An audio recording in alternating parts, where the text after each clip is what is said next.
So when you have a cedar deck, you need to occasionally deal with the weather, wear and tear.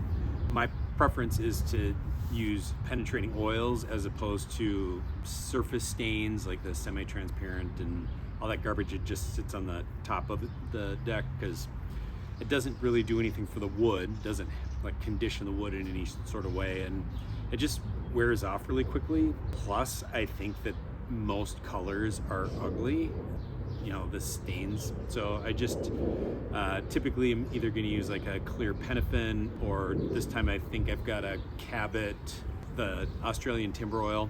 So they're just intended, these oils are just intended to absorb into the wood so that it conditions it and just keeps it from getting all crappy. I need to do this probably every other year. I think it's probably been 3 or 4 years since I did it last, so it's taking me a little bit longer to sand than I would like.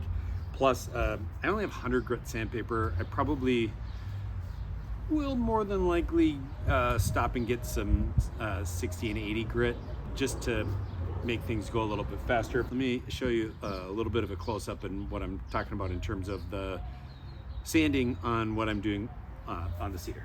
So I don't really care if it gets down to super bare wood. Like you can still see, you know, there's some stain coloring in there. That doesn't really bother me. I also am not really too concerned about the cracks where the oil has gotten in previous years. That doesn't bother me at all. What I really want to do is I want to knock down the surface grain so it's smooth. Like here, the texture, like you can feel the grain. Here, it's smooth.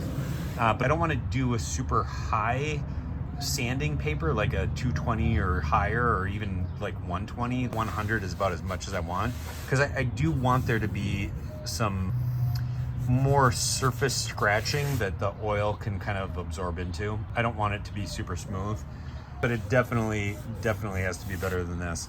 You can also see over here, I've got some significant scratching on the deck in this particular spot, because we had a god dog. Well, we still have a god dog, but that god dog now has moved to Massachusetts and no longer comes and visits me.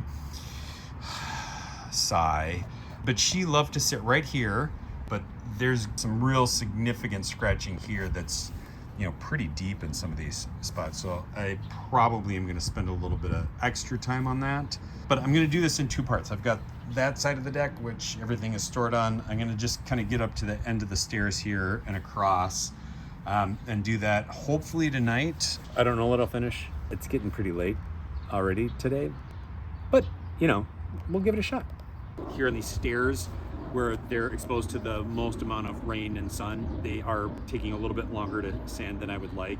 I think there's a really good chance that this rigid 5-inch orbital sander is going to die on me before I finish this project. This would be the second rigid that I have purchased. You know, maybe this thing's got 20 hours on it and it's already sounding like crap.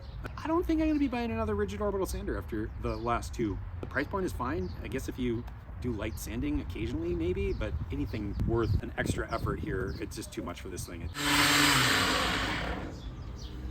That's the sound. The realities of owning a home and having a life. But it's a week later from when I started this project, and I'm not quite halfway through, maybe close to halfway through.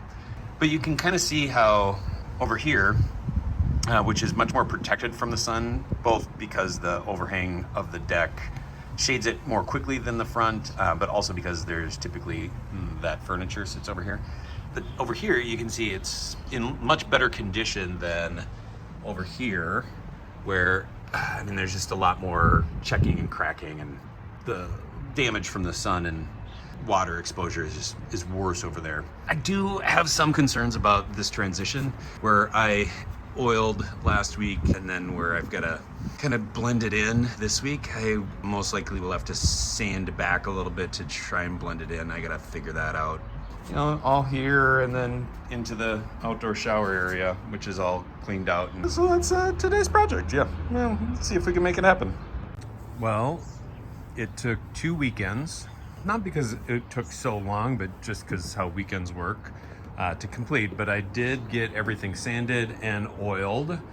Finished yesterday. It had dried overnight. We're pretty much ready to kind of get this place cleaned up and put back together, but the Ipe definitely needs to be washed. The outdoor shower is looking a little grimy. So we're gonna get that washed up and then put everything back together today. That's gonna be amazeballs.